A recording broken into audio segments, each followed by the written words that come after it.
Hi friends, welcome to NSSBIRDSFARM. Friends, நம்ம இன்னைக்கு என்ன பார்க்க போறோம்னு கேட்டிங்கன்னா, நம்ம வாங்கின பஜ்ஜீஸ் பேர் வந்து ஏன் இன்னும் எக் வைக்கல அப்படிங்கிறத பற்றி தான் நம்ம இன்னைக்கு பார்க்க போகிறோம். ஃப்ரெண்ட்ஸ், அதுக்கு நம்ம மெயினாக தெரிஞ்சுக்க பார்த்தீங்கன்னா ஒரு 6 ரீசன், இம்பார்ட்டன்ட் ரீசன். அதை தெரிஞ்சுக்கிட்டீங்க அப்படின்னா உங்கள் பஜ்ஜீஸ் வந்து ஏன் எக் வைக்கல, அதே மாதிரி அதுக்கான சொல்யூஷன் என்ன அப்படிங்கிறதையும் நம்ம பார்த்துக்கலாம். ஃபஸ்ட்டு ரீசன் என்ன அப்படின்னு கேட்டிங்கன்னா, அதோட பஜ்ஜீஸ், நம்ம வாங்கின பஜ்ஜீஸோட அந்த பேரோட ஜெண்டர்னா அது மேலா ஃபீமேலா அப்படிங்கிறத நம்ம ஃபஸ்ட்டு ஐடென்டிஃபை பண்ணிக்கணும். ஒருவேளை நம்ம வாங்கின பேர் வந்து ரெண்டும் மேலாக இருந்துச்சு அப்படின்னா அது எக்கு வைக்காது. இன்கேஸ் நம்ம வாங்கின பேர் வந்து ரெண்டுமே ஃபீமேலாக இருக்குது அப்படின்னா ஃபீமேலில் ஏதாவது ஒரு ஃபீமேல் எக்கு வைக்கும். ஆனால் மேல் இல்லாதனால அந்த எக்கு வந்து ஃபெர்டைல் எக்காக இருக்காது. அதனால் கரு உருவாகாது. கரு உருவாகலை அப்படின்னா அது வந்து அந்த எக்கு வந்து சிக்கு வராது. ஸோ அதை நீங்கள் தெரிஞ்சுக்கணும். இதான் வந்து ஃபஸ்ட்டு. செகண்ட் ரீசன் என்ன அப்படின்னு கேட்டிங்கன்னா, அந்த பஜ்ஜீஸ் பேரோட ஏஜ் என்ன அப்படின்னு நீங்கள் தெரிஞ்சுக்கணும். ஏன்னு கேட்டிங்கன்னா, அந்த பேர் வந்து மேபி சிக்காக இருக்கலாம், அல்லது செமி அடல்ட்டாக இருக்கலாம், அல்லது அடல்ட்டாக இருக்கலாம். ஸோ இந்த கேட்டகரியில் எதில் நம்ம வாங்கின பேர் வந்து எந்த இதில் வருது அப்படிங்கிறத ஃபஸ்ட்டு தெரிஞ்சுக்கணும். ஸோ அதோட ஏஜ் என்ன அப்படின்னு தெரிஞ்சுக்கிறதுக்கு நான் ஆல்ரெடி ஒரு வீடியோ பண்ணியிருக்கேன். அந்த வீடியோ பார்த்து நீங்கள் அந்த பஜ்ஜீஸ் பேரோட ஏஜ் என்ன அப்படிங்கிறத உங்களால் ஈஸியாக ஐடென்டிஃபை பண்ணிக்கலாம்.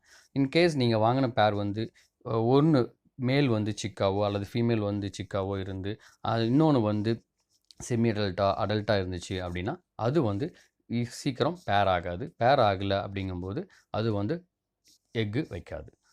ஃப்ரெண்ட்ஸ், நெக்ஸ்ட் ரீசன் என்ன அப்படின்னு கேட்டிங்கன்னா ஃபுட்டு எப்படின்னு கேட்டிங்கன்னா, இன்கேஸ் நம்ம வாங்கினது ஒரு மேல் அண்ட் ஃபீமேல் அந்த ரெண்டுமே வந்து ஒரு அடல்ட்டு அல்லது செமி அடல்ட்டு எக்கு வைக்கிற ஸ்டேஜில் இருக்குது. இது எல்லாமே கரெக்டாக இருக்குங்க. பட் ஆனால் இன்னும் எக்கு வைக்கல அப்படின்னா மோஸ்ட் இம்பார்ட்டன்ட் ரீசன் வந்து ஃபுட்டு என்ன அப்படின்னு கேட்டிங்கன்னா, நம்ம வந்து வெறும் தெனை மட்டும் வச்சுக்கிட்டுருப்போம். வெறும் தெனை மட்டும் வச்சோம் அப்படின்னா அதுக்கு வந்து ஃபுல் நியூட்ரிஷன்ஸ் கிடைக்காது. ஸோ அதனால அது எக்கு வைக்காது.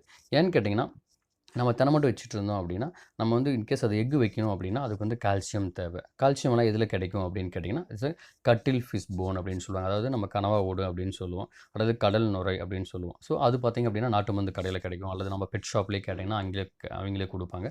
ஸோ நம்ம அதை வந்து நம்ம கேஜியில் வச்சோம் அப்படின்னா அது எவ்வளோ வேணுமோ அவ்வளோ மட்டும் அந்த பேர்டு வந்து சாப்பிட்டு அது கால்சியம், அது முட்டை உருவாக்குறதுக்கு கால்சியம் அது எடுத்துக்கும். அது இல்லாமல் நம்ம வந்து பேபிகார்ன், ப்ரோட்டீன்ஸ் கிடைக்கிறதுக்காக பேபிகார்ன், வெஜிடபிள்ஸ், க்ரீன் லீவ்ஸு இது மாதிரி வைக்கலாம். அல்லது நம்ம வந்து எக் ஃபுட்டு வைக்கலாம். எக் ஃபுட்டு எப்படி வைக்கலாம், அது எப்படி மேக் பண்ணலாம் அப்படிங்கிறது உங்களுக்கு நான் நெக்ஸ்ட் வீடியோ பண்ணுறேன். அதை பார்த்து நீங்கள் தெரிஞ்சுக்கலாம். ஸோ இது மாதிரி ஃபுல் நியூட்ரிஷன்ஸ் கொடுக்கும்போது அது ஒரு ஹெல்த்தி பேர்டாக இருக்கும். நெக்ஸ்ட் ஃபோர்த் ரீசன் என்ன அப்படின்னு கேட்டிங்கன்னா, அதோட KG size and then pot size அல்லது ப்ரீடிங் பாக்ஸ் சைஸ்.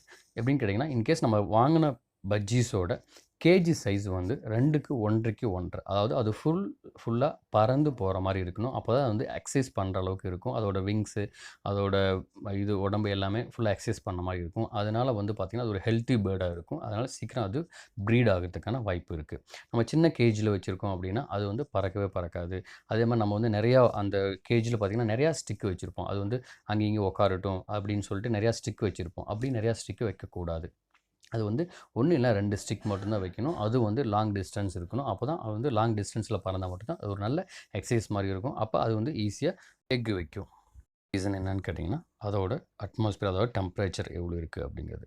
அதாவது அந்த பேர்ட்ஸ் வந்து நம்ம வந்து அவுட்டோரில் வச்சுருப்போம். அது வந்து டைரக்ட் சன்லைட் படுற மாதிரி இருக்கும். அல்லது நம்ம ரெய்னி சீசனில் பார்த்திங்கன்னா மழை வந்து அது மேலே படுற மாதிரி இருக்கும். அல்லது கேஜ் வந்து இன்றைக்கி மார்னிங் வந்து ஒரு இடத்துல வச்சுருப்போம், ஈவினிங் ஒரு இடத்துல வச்சுருப்போம். அடிக்கடி அந்த கேஜ் அங்கேயும் இங்கேயும் நம்ம இடத்த மாற்றிக்கிட்டே இருப்போம். ஸோ அது மாதிரி அதோட டெம்பரேச்சர் வந்து மாறத்துக்கான வாய்ப்பு இருக்குது. ஸோ இன்கேஸ் வந்து அது சம்மர் சீசனாக இருந்துச்சு அப்படின்னா அது வந்து ரொம்ப வெயில் டைரக்ட் சன்லைட் பட்டுச்சு அப்படின்னா அது வந்து வாயை ஒரு மாதிரி ஓப்பன் பண்ணிவிட்டு ஹா அப்படிங்கிற மாதிரி பண்ணிகிட்டு இருக்கும். ஸோ அது பார்த்திங்கன்னா அது மாதிரி டைமில் வந்து சரியாக ஃபுட்டு எடுக்காது.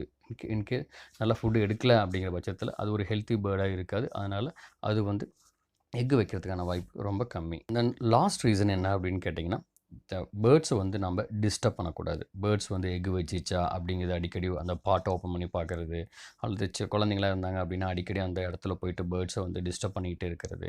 ஸோ இது மாதிரி டிஸ்டர்ப் பண்ணுறது. அப்புறம் அனிமல்ஸ், அது பூனை, எலி, அல்லது வெளியே நம்ம வச்சுருந்தா காக்கா, அது மாதிரி பேர்ட்ஸ்லாம் வந்துச்சு அப்படின்னா அதை டிஸ்டர்ப் பண்ணாமல் இருக்கணும். ஸோ இது மாதிரி இந்த 6 ரீசனை ஃபாலோ பண்ணிங்க அப்படின்னா கட்டாயம் உங்களோட பஜ்ஜீஸ் பேர் கட்டாயம் எக்கு வைக்கும். அந்த 6 ரீசன் என்னங்கிறத உங்களுக்கு இப்போ நான் ஸ்க்ரீனில் காமிச்சிருக்கேன். அதை பார்த்து நீங்கள் தெரிஞ்சுக்கணும். இந்த வீடியோ உங்களுக்கு பிடிச்சிருந்தா லைக் பண்ணுங்கள், கமெண்ட் பண்ணுங்கள், மறக்காமல் சப்ஸ்கிரைப் பண்ணுங்கள்.